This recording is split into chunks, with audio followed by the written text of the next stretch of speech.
अस्सलाम वालेकुम, hello everyone, it's me Abbasi and you are watching Zaigo prime. Zaigo prime की health series के साथ आपकी खिदमत में मैं हाज़िर हूँ। आज जिस टॉपिक पे बात करेंगे वो है club foot. Club foot basically बच्चों का पैदाइशी तौर पर जो उनका पाँव का टेढ़ा होना है या मुड़ा होना होता है, ये वो डिज़ीज़ है। तो इस सिलसिले में आज मेरे साथ डॉक्टर नूरुद्दीन साहब हैं, जो ऑर्थोपेडिक सर्जन भी हैं और सिविल हॉस्पिटल के अंदर एक अलग से डिपार्टमेंट है जिसके ये एचओडी हैं और फ्री ऑफ कॉस्ट ये सारा काम करते हैं नीडी पीपल्स के लिए। इंट्रोडक्शन जो है डॉक्टर साहब खुद करवाएंगे, तो सवालात का सिलसिला शुरू करते हैं और चलते हैं डॉक्टर साहब की तरफ। अस्सलाम वालेकुम डॉक्टर साहब, welcome to the show sir. वालेकुम अस्सलाम। ये हम पिछले 11 साल से हमने ये काम 2013 में शुरू किया था और ये बच्चे जिनके पैर पैदाइशी तौर पे टेढ़े होते हैं, जिसको क्लब फुट कहते हैं, उसकी हमने ट्रीटमेंट शुरू किया था। हमारे पास अप्रॉक्सीमेटली हर हफ्ते 50 बच्चों की कास्टिंग होती है। अच्छा। हर महीने ऑलमोस्ट 20 से 25 नए बच्चे रजिस्टर होते हैं। तो अप्रॉक्सीमेटली हर साल 250 से 300 बच्चों का माशाल्लाह इलाज होता है। और हम अब 2 दिन क्लिनिक करते हैं, मंगल और बुध, जिसमें 25 बच्चों के प्लास्टर और अप्रॉक्सीमेटली 25 बच्चों का फॉलो अप होता है। ये सर्विस हम फ्री ऑफ कॉस्ट दे रहे हैं और उसकी ये वजह है कि हमारे बहुत अच्छे साथी और डोनर्स हैं, जिसमें यास्मीन ट्रस्ट है जिसने शुरू से हमारा साथ दिया है। वो हमें जो बच्चों को प्लास्टर्स और जूते और ये सब चीज़ें देनी होती हैं, उनके लिए वो डोनर्स अरेंज करते हैं। अच्छा। इसके अलावा ह्यूमन फाउंडेशन ने भी शुरू से हमारा साथ दिया है और बहुत से इंडिविजुअल डोनर्स जो वक्तन फ़वक्तन आते हैं और इसको सपोर्ट करते हैं। माशाल्लाह। पाकिस्तान सर इन्हीं लोगों की वजह से चल रहा है, जो और आप जैसे लोगों की वजह से। हम अक्सर कहते हैं ना यार कि ये मुल्क कोई 70 सालों से जो क्राइसिस के अंदर ही है, तो कैसे चलता है? तो ये आप जैसे लोग जो इस कदर मेहनत से दुखी इंसानियत की खिदमत करते हैं, तो सर सलाम है आप लोगों को सर, और बहुत अच्छा लगा आपसे मिलके। तो सर अगर अब बीमारी की तरफ चलते हैं, तो बेसिकली क्लब फुट ये क्या डिज़ीज़ है? उनको तो पता होगा जिनके साथ खुदा न खास्ता ये मसला है, लेकिन जो लोग नए हैं, जो नहीं समझते, तो सर ज़रा प्लीज़ बीमारी को एक्सप्लेन करें कि क्या है ये क्लब फुट। बेसिकली जो बच्चे ये पैदाइशी बीमारी है, पहली बात। ओके। तो ठीक है, जिसमें बच्चा जब पैदा होता है तो उसका पंजे का रुख अंदर की तरफ होता है और नीचे की तरफ होता है। और इसको क्लब फुट इसलिए कहते हैं कि वो लोग जो गोल्फ खेलते हैं उन्होंने देखा होगा कि जो उसकी वो जो स्टिक होती है जिससे वो अच्छा बॉल को, तो उसके शेप की तरह बच्चे का पैर होता है, इसीलिए इसको क्लब फुट कहा जाता है। अच्छा। ये जैसे मैंने बताया कि ये पैदाइशी होता है और कुछ और बच्चे भी ऐसे होते हैं कि जिनमें कोई और बीमारियां हों, उसमें ये शेप भी कभी कभी हो जाता है। लेकिन club foot as a disease is a congenital, जिसको पैदाइशी तौर पर बच्चे का पैर टेढ़ा होता है। सर जी फुट तक ही लिमिटेड रहती है कि इसके अंदर आपकी लेग भी इन्वॉल्व हो सकती है? नहीं, ये डिज़ीज़ सिर्फ पंजे की बीमारी है। ओके। लेकिन इन बच्चों में एक चीज़ होती है कि इनकी अगर वो जो इनकी पिंडली जिसको कहें या काफ जिसको हम इंग्लिश में कहते हैं, ये कभी कभी थोड़ी पतली होती है और माँ बाप अक्सर कहते हैं कि डॉक्टर साहब इसका पैर सूख रहा है या ग्रो नहीं कर रहा है। ओके। ख़ास तौर पर अगर किसी बच्चे में दोनों पैर ना हो, एक ही पैर अफेक्टेड हो, तो वो डिफरेंस और आसान दोनों में भी हो सकता है ये? बिल्कुल। ओके। तो वो वहाँ पे ज़रा सा नुमाया हो जाता है, क्योंकि ये पंजा कभी कभी दूसरे पंजे से छोटा भी रह जाता है। ओके। लेकिन उसकी वजह से सिर्फ माँ बाप के अखराजात बढ़ते हैं कि एक की जगह 2 जोड़ी जूते लेने पड़ते हैं उनको, ताकि दोनों फिट हो जाएं। ओके सर, कॉज क्या है बेसिकली इसकी? मोर देन 90% ऑफ केसेस में ये हमारी ज़बान में इसको कहते हैं इडियोपैथिक, जिसका मतलब ये है कि इसकी कोई वजह अब तक साइंस को नहीं पता कि ये क्यों होता है। जेनेटिक्स का इसमें रोल है कि मतलब प्योर जेनेटिक डिजीज़ नहीं है, लेकिन ये अक्सर फैमिलीज में नज़र आता है कि अगर एक भाई को है या एक बच्चे को है तो उसके फैमिली के दूसरे बच्चे में भी चांसेस होते हैं। इसी तरह अगर किसी के वालिदैन को हुआ है तो चांसेस हैं कि उनके बच्चों को हो, लेकिन ये लाजमी नहीं है कि वालिदैन को हो तो ही ये बीमारी बच्चों में होती है। ओके। तो सर इसकी फिर लेट्स सपोज एक बच्चे के साथ ये प्रॉब्लम आ जाता है, तो फिर हम इनिशियली वो जब आपके पास आते हैं तो फर्स्ट ऑफ ऑल आप इसको किस तरह डायग्नोज करते हैं? इसके लिए कोई टेस्ट की ज़रूरत नहीं है, बच्चे की पैर की पोजीशन ही हमारे लिए डायग्नोस्टिक है। हमें वो हम उसको चेक करते हैं और देखते हैं, उसका शेप ही बता देता है कि ये पैर नहीं है, क्योंकि वो स्टिफ होता है, वो सीधा नहीं होता है। सिर्फ कभी कभी कुछ बच्चे ऐसे भी आते हैं कि जिनका वो पैर ऐसे रखते हैं, लेकिन जब हम उसको मूव करते हैं तो वो अपनी जगह पे आ जाता है, तो उसको हम पोजिशनल कहते हैं। उनमें कोई ख़ास सिर्फ एक्सरसाइजेज हैं और वो जैसे बड़े होते हैं ठीक हो जाता है। लेकिन ये बच्चों के पैर उस पोजीशन पे स्टिफ होते हैं और वहाँ से हिलते नहीं हैं, तो ये इट इज़ हमारी ज़बान में ये क्लिनिकल डायग्नोसिस है। इसमें कोई टेस्ट, एक्सरेज, इन चीज़ों की ज़रूरत नहीं होती है। तो सर उसको किसी भी स्टेज पर आपको एक्सरेज या किसी सिटी स्कैन या व्हाटएवर इसकी ज़रूरत नहीं पड़ती? ये फिज़िकली सारा हो जाता है जैसे आप उसको कभी कभी लेटर स्टेजेस में अगर कोई पंजे का कोई मसला रह जाए तो, लेकिन ओवरऑल टेस्ट्स की इतनी कोई हमारे पास, एक्सरेज तक की बहुत मतलब हमको रूटीनली हम इस्तेमाल नहीं करते हैं। मेरे एक जानने वाले सर, उनसे अक्सर मेरे इस टॉपिक पे बात हुई थी, वो गांव देहात के लोग हैं थोड़े से, तो वो ये कह रहे थे कि ड्यूरिंग प्रेगनेंसी कुछ इस तरह की मिस्टेक्स ख़वातीन करती हैं या कुछ ऐसी डेफिशिएंसीज होती हैं, तो ये sir just like a myth और कोई और ये टोटल मिथ है, ये टोटल मिथ है। अक्सर लोग सूरज ग्रहण, चांद ग्रहण को ऐसा ही नहीं, ये टोटल मिथ है, इसमें कोई सदाकत नहीं है। ये हम अक्सर जब ये पेरेंट्स आते हैं गिल्ट लेके आते हैं, परेशानी लेके आते हैं कि हमने कुछ गलत किया है, उनके घर वाले भी उनको कोसते हैं कि तुमसे कोई मिस्टेक हुई है या तुमने ये नहीं करना था। तो हमारी काउंसलिंग का पहला हिस्सा यही होता है कि हम उनको बहुत स्पेसिफिकली समझाते हैं कि देखिए इसमें आपका कोई कसूर नहीं है, ये एक कुदरती अमल है। आज की साइंस में इसको हम कहते हैं कि ये इसकी कोई वजह अभी मालूम नहीं है, इसलिए अगर वजह मालूम होती तो ऑब्वियसली प्रिवेंशन का भी कोई रोल होता। इसमें आप कुछ नहीं कर सकते टू प्रिवेंट इट। तो सर फिर इसके फर्दर जब आपका एग्जामिन हो जाता है फिजिकली, तो फिर आगे इसको किस तरह लेके चलते हैं आप? जब ये बच्चे का हम पैर देखते हैं और हमें पता चल जाता है ये क्लब फुट है।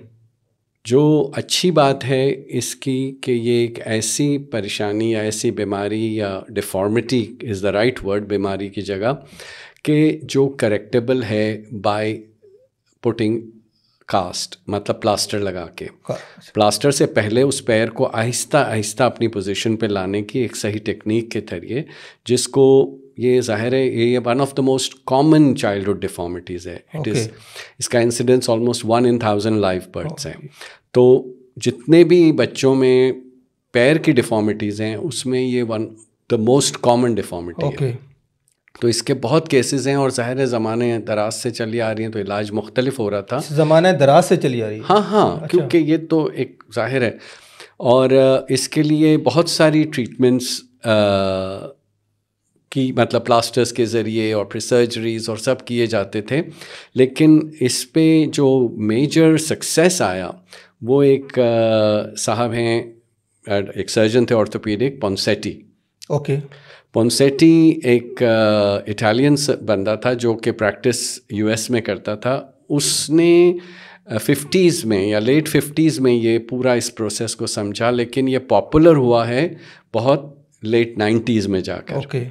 और वो उसके रिज़ल्ट्स उसने बताए कि जो टेक्निक पहले प्लास्टर्स किए जाते थे उसमें क्या गलतियां थी और क्या चीज़ें सही नहीं हो रही थी, और उसने एक साइंटिफिकली बताया कि अगर पैर को इस तरह से मैनिपुलेट, या जिसको कहते हैं कि जैसे हम मैनिपुलेशन कहते हैं ना, जैसे हड्डी बिठाई जाती है, इस तरह से उस पैर को Aahista Aahista step by step अपनी उसकी डिफॉर्मिटी के हिस्सों को करेक्ट करते हैं और उसको उस पोजीशन पे फिर हम प्लास्टर लगाते हैं, फिर अगली दफ़ा और थोड़ा करेक्ट करते हैं।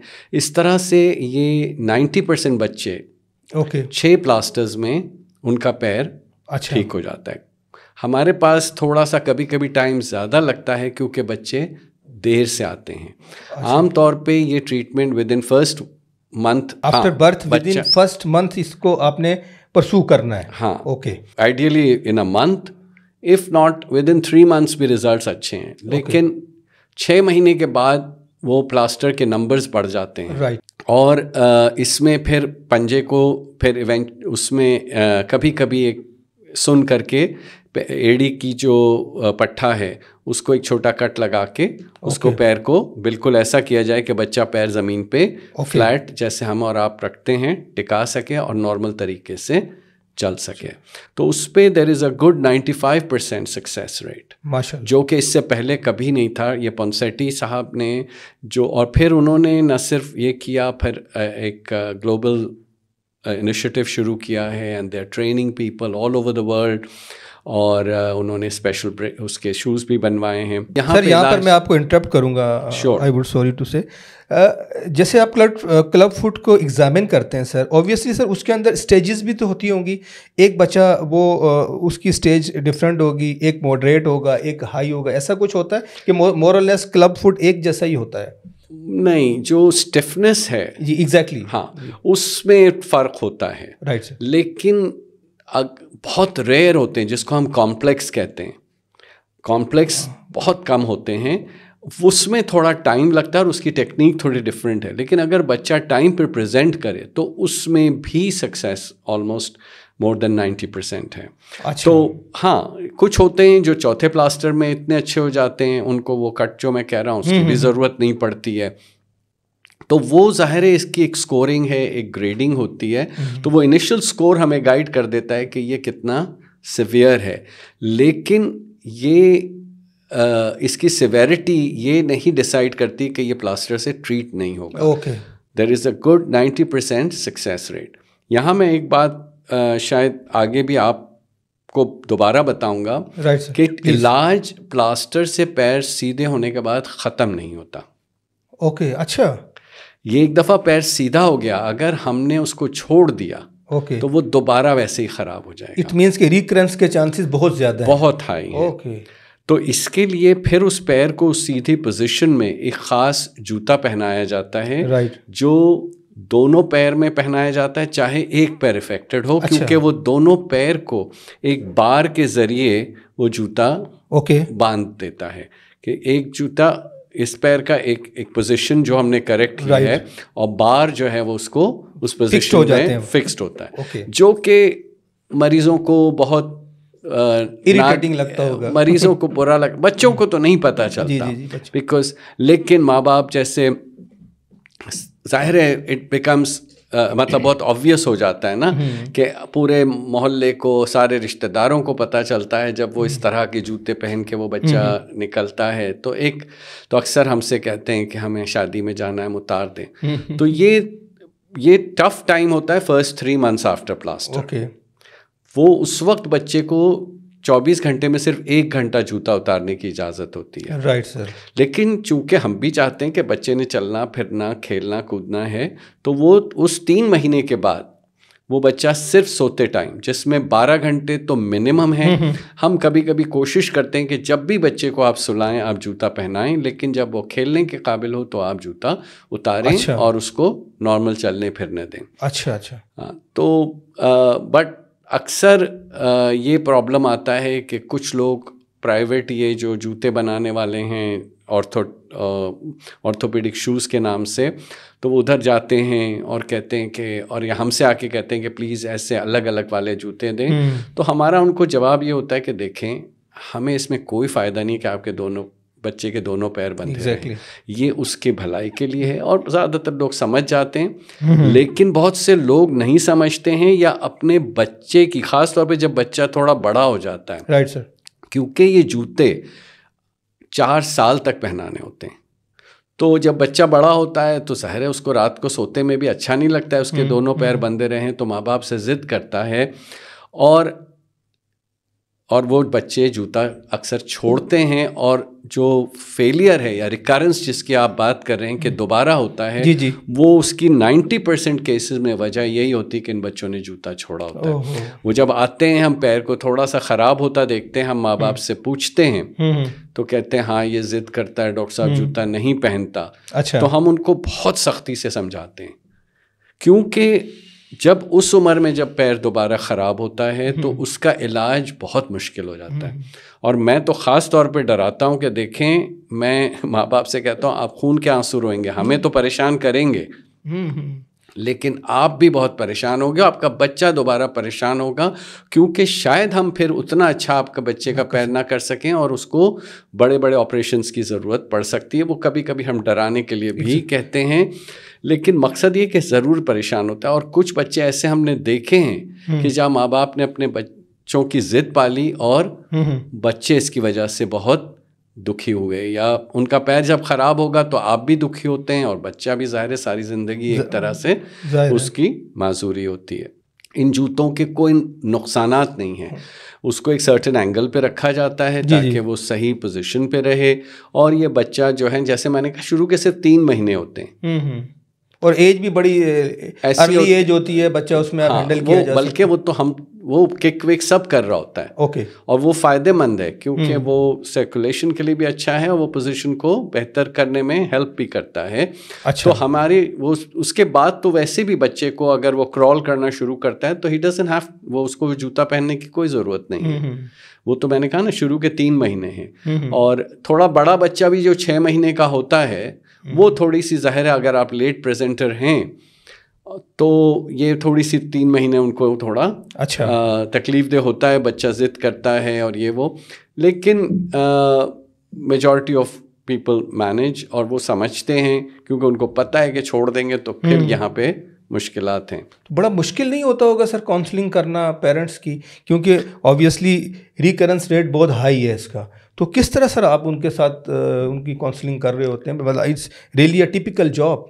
It is. और हमने अगर कभी हुआ तो आपको वो शीट भी प्रोवाइड करेंगे, एक प्रॉपर मालूमाती पर्चा देते हैं, फिर उनके साथ हमारी एक स्टाफ मेंबर बैठती है, उनको अच्छा, सारी पूरी, हाँ नहीं, क्योंकि counselling is the most important part of the treatment. Exactly. क्योंकि जब तक वो ये समझेंगे नहीं, और हम उनको पहले दिन से बताते हैं कि देखें, अगर आपने 2 प्लास्टर कराए और गायब हो गए, 4 प्लास्टर कराए और छोड़ दिया, तो वो आप फिर 0 पे चले जाएंगे।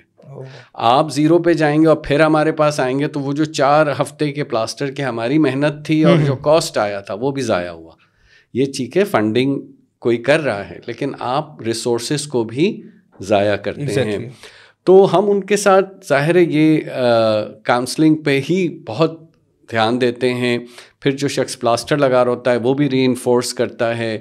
तो यस, और जब हम फॉलोअप पे उनको बुलाते हैं कि तब भी हम उनको बहुत सख्ती से बता रहे होते हैं और पूछते हैं कि भाई आप समझ गए कितने घंटे पहनाना है, कितने साल तक पहनाना है, और नहीं पहनाने के क्या नुकसानात हैं जूतों के, और प्लास्टर अधूरा छोड़ने पे तो है। तो ये एक मेजर इशू। और अभी मैं जैसे हमारी गुफ्तगू से पहले आपको बता रहा था कि counselling and follow up is our biggest challenge. Counselling, ज़ाहिर है हमारा स्टाफ है जो कोई बहुत सुपर ट्रेंड नहीं है, हमने ही उनको सारे मालूमात दी है। और मैं इंडिविजुअली, सच्ची बात है, शूज़ वालों को तो काउंसिल करता हूँ। प्लास्टर की पहली काउंसलिंग मेरा स्टाफ है, जिसमें एक डोनर भी हमारी बहुत अच्छी हैं, वो इन्वॉल्व होती हैं। और तो वहाँ पे जो फेलियर है, जैसे मैंने कहा, वो जूते छोड़ने का है। तो काउंसलिंग पे हम टाइम लगाते हैं और उनको समझाते हैं, और फिर हम बहुत सख्ती से, अब पिछले 2 सालों से हमने बहुत सख्ती से उनके अब नंबर्स लेते हैं, फ़ोन नंबर्स, और अगर वो अपनी ट्रीटमेंट में गैप करते हैं तो हम उनको कॉल करते हैं। आप खुद कॉल, मतलब हाँ, हमारा टीम कॉल करती है? हाँ, क्या बात है, क्यों नहीं आए हैं आप, और उनकी क्या मुश्किलात हैं, तो उसको हम आइडेंटिफाई करके कोशिश कर रहे हैं कि क्या क्या हैं, जिसमें से बदकिस्मती से एक वजह है कि इनके पास आने का किराया कभी कभी नहीं होता है। कभी कभी सोशल रीजंस ऐसे हैं जो हमारे कंट्रोल में नहीं हैं। ओके। लेकिन जैसे किराया था तो अल्हम्दुलिल्लाह we have a donor who is committed कि वो इन बच्चों को, तो हम उनको पर विज़िट उनका किराया भी देते हैं, ताकि हम चाहते हैं कि ड्रॉप आउट्स ना हों। हमारे साथ इशू ये होता है पाकिस्तान में, एवरीबडी फ़ोन नंबर्स बदलते रहते हैं, लोग अपनी 6 तो सिम्स होती हैं उनके पास जी। तो वो एक इशू है कि हमने शुरू के जो गो हमारे पास नंबर थे, लेकिन वो सारे नंबर या स्विच ऑफ आते हैं या रॉन्ग नंबर्स होते हैं, तो बहुत सौ से हमारा राब्ता नहीं है।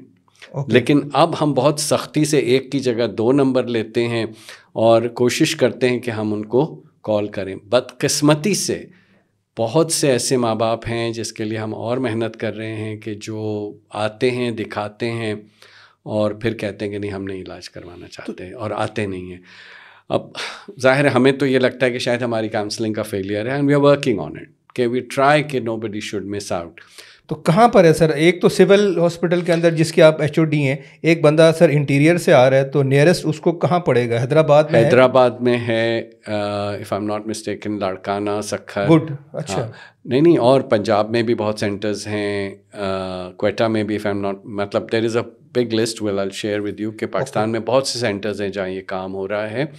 और ऑब्वियसली कुछ ज़ाहिर है नॉट एवरी प्लेस, कराची में जैसे अब्बासी शहीद है, जिन्ना अस्पताल है, ओझा का कैंपस है, अच्छा। दाऊ का, वहाँ भी हो रहा है, लेकिन हर जगह पे शायद ये फ्री नहीं होगा। ओके, ठीक है, मतलब मरीज़ों को कभी कास्ट खुद लाना, प्लास्टर खुद लाना पड़ता है। अच्छा। और शूज़ फ्री हर जगह नहीं दिए जाते, और अक्सर बच्चे हमारे पास दूसरी जगह से इलाज करके आते हैं और हमसे हमारे पास शूज़ के लिए आते हैं क्योंकि they can't afford that, and अल्हम्दुलिल्लाह वी डोंट माइंड। हमने तो ज़ाहिर है काम करना है तो हम उनको रजिस्टर करते हैं चाहे उनका इलाज कहीं भी हो। सर एक बच्चे, लेट सपोज हमारे व्यूवर्स देख रहे हैं, मिस्टेक हो गई है एक पेरेंट से जिनके यहाँ क्लब फुट बच्चा की पैदाइश हुई है, वो बहुत लेट हो गए। आज अगर वो आज इस वीडियो को देखते हैं, लेट सपोज अगर वो बच्चा 10 साल का हो जाता है, तो उसमें कोई ऐसे सर फिजिबिलिटी बनती है? हाँ, अभी इंटरनेशनली भी और हमारे पास भी हम भी इतने बड़े बच्चों को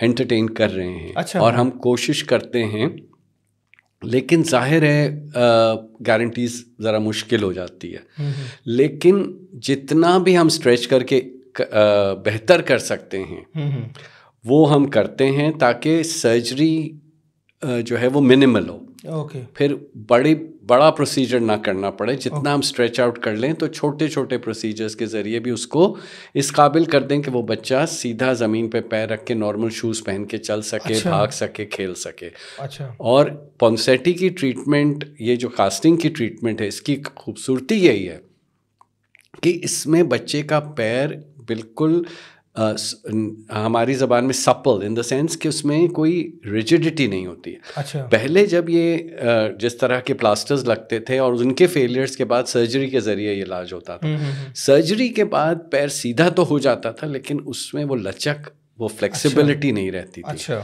वो रिजिड हो जाते थे।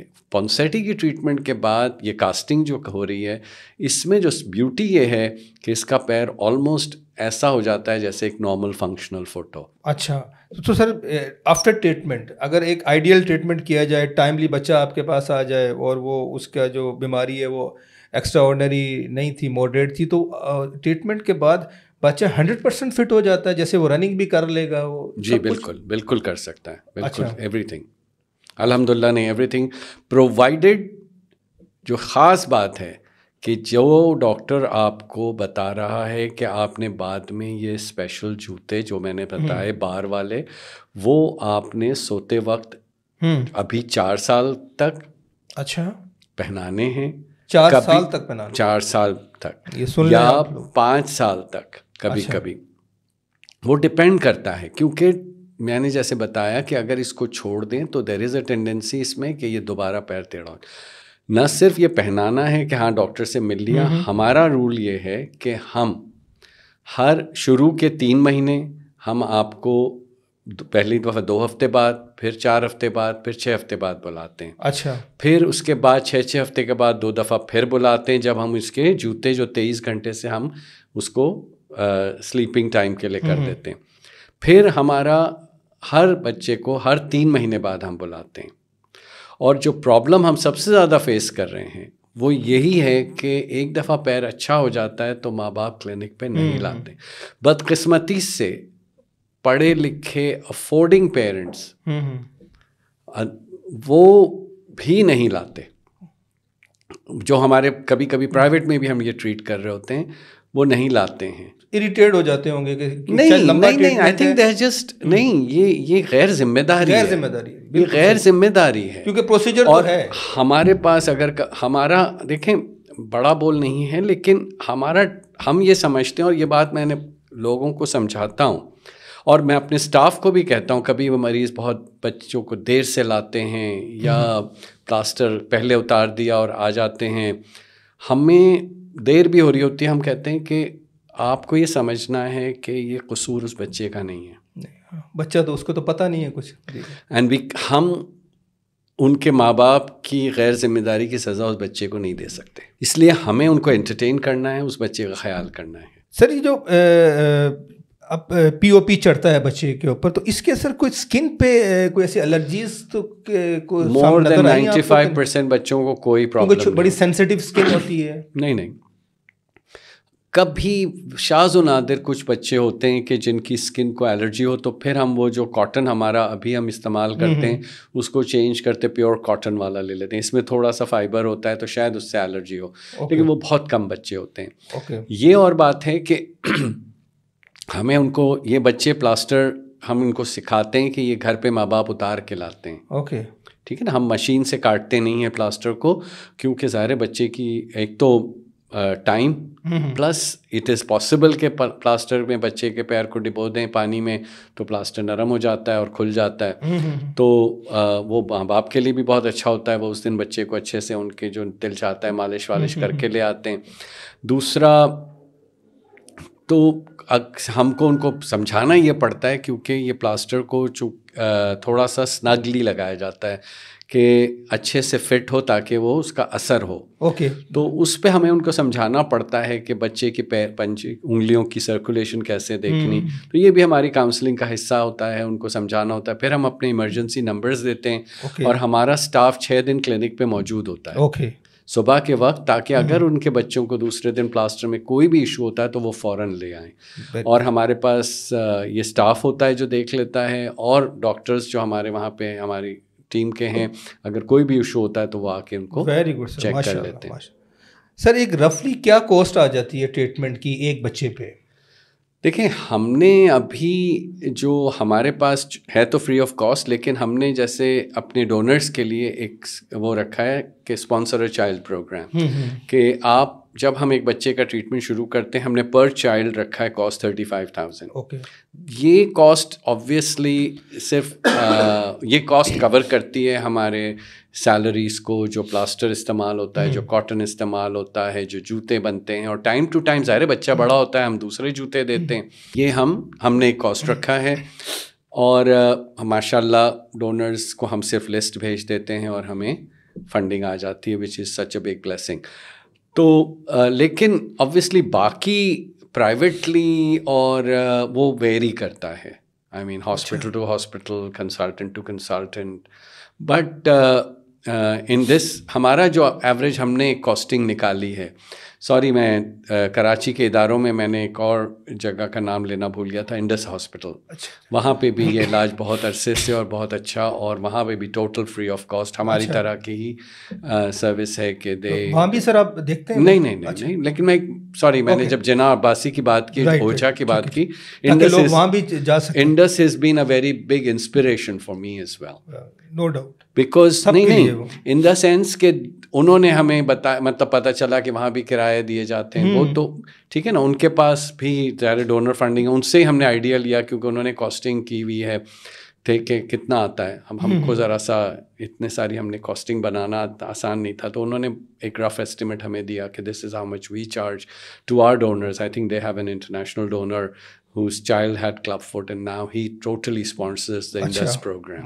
इसमें सर क्या ऑपरेशन कॉस्ट भी शामिल है कि वो अलग से? नहीं, सर्जरीज के लिए हमारा एक ये ज़रा मुश्किल हो जाता है, क्योंकि हमारी जो क्लिनिक है वहाँ पे हमारे पास सर्जिकल फैसिलिटीज़ नहीं है। हम वो छोटा जो मैंने एक बताया कि जो एड़ी इंजेक्ट करके वो जो एड़ी के पास जो वो है वो तो सुन करके हो जाता है, वो तो हमारे पास फैसिलिटी है, लेकिन ये बच्चे, इनको अगर कोई मेजर सर्जरी की ज़रूरत पड़ती है तो वो फिर ऑर्थोपेडिक डिपार्टमेंट की तरफ जाते हैं। हमारा स्टाफ भी ट्रेंड है, वो ये सर्जरीज करता है, लेकिन सिविल हॉस्पिटल में ये कभी कभी हमारे लिए ज़रा चैलेंजिंग है, क्योंकि सिविल हॉस्पिटल में ऑपरेटिंग टाइम और ऑपरेटिंग रूम के रिस्ट्रिक्शंस, रश इतनी ज़्यादा है, तो वो थोड़े डिलेज हो जाते हैं। सर, अगर किसी पेरेंट्स ने आपके पास आना हो बच्चे को लेके, तो काइंडली ये भी बता दें कि किस हॉस्पिटल में कराची में आना है, वहाँ क्या आपकी टाइमिंग है, क्या उसका प्रोसीजर है, प्लीज़। हमारी क्लिनिक्स सिविल हॉस्पिटल के वार्ड में, ऑर्थोपेडिक वार्ड में आना है, क्लब फुट क्लिनिक के नाम से। ओके। हमारी क्लिनिक्स होती हैं मंगल और बुध के दिन। सुबह 9 से क्लिनिक तो रन करता है 12:30-1 बजे तक, लेकिन आप अगर आते हैं तो 9 और 11 के दरमियान आ जाएं। आपके बच्चे को कोई भी सीनियर डॉक्टर या मैं या मेरी टीम का एक और डॉक्टर, 1-2 डॉक्टर्स हैं, वो चेक करेंगे। अगर हमें लगेगा कि बच्चे के को प्लास्टर की ट्रीटमेंट की ज़रूरत है तो वो आपको या तो उसी दिन या हफ्ता 2 हफ्ता, कभी कभी बच्चों के पैर बहुत छोटे होते हैं, हमारे यहाँ बच्चे जो बहुत कमज़ोर पैदा होते हैं या प्रेमेच्योर होते हैं, तो वो इतने पतले पैर होते हैं कि हम थोड़ा सा उनको ग्रोथ का टाइम देते हैं, तो फिर हम आपको शायद 2-4 हफ्ते के बाद बुलाएंगे।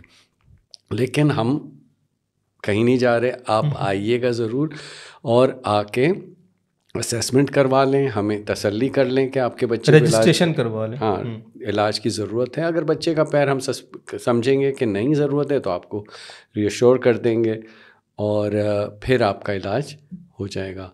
तो क्लब फुट क्लिनिक के नाम से है, ऑर्थोपेडिक यूनिट 1 सिविल हॉस्पिटल के मेन हॉस्पिटल में आना है, ओपीडी में नहीं जाना है। Right sir. सर देखिए, मैंने जैसे कहा कि मुल्क आप जैसे लोगों की वजह से चल रहा है और देयर इज़ नो डाउट, तो आपके अंदर ये कहाँ से, किस तरह से आप इंस्पायर हुए हैं, आपके माइंड में बात आई कि यार कुछ करना है इनके लिए? नहीं, देखें, एज अ डॉक्टर हमारी ट्रेनिंग और वो ये है कि we want to make people healthier and better. Okay.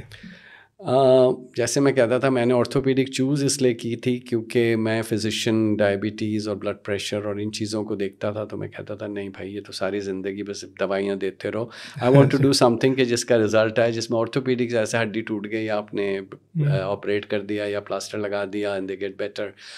तो this was also a very, इसका जब पॉन्सेटी की टेक्निक मैंने देखी तो इतना पॉजिटिव रिजल्ट्स आ रहे थे कि मैंने कहा यार this is worthwhile. I wanted to, मतलब दिल चाहता था कि कुछ जहाँ पे कुछ यूनिक हो।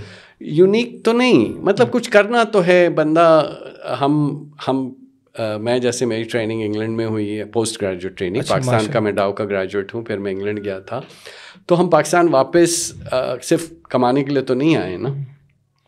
ये ठीक है, रोजगार बड़ी लिमिटेड सी सोच है जो आपके सर कि कम कमाने के लिए तो नहीं आए। इनफैक्ट तो ऐसा है नहीं। आई डोंट नो, लेकिन मतलब कमाने के लिए तो हम वहाँ भी रुक सकते थे, ठीक है ना, कुछ था तो आप आए वापस। हाँ, नहीं, उसी सोच से आए थे कि आफ्टर ऑल हमें इस मुल्क ने जो कुछ दिया है और ये हमारे लोग हैं, and if we can give something back then one should, I mean जो मुझसे हो सका वो आई हैव ट्राइड एंड अल्हम्दुलिल्लाह।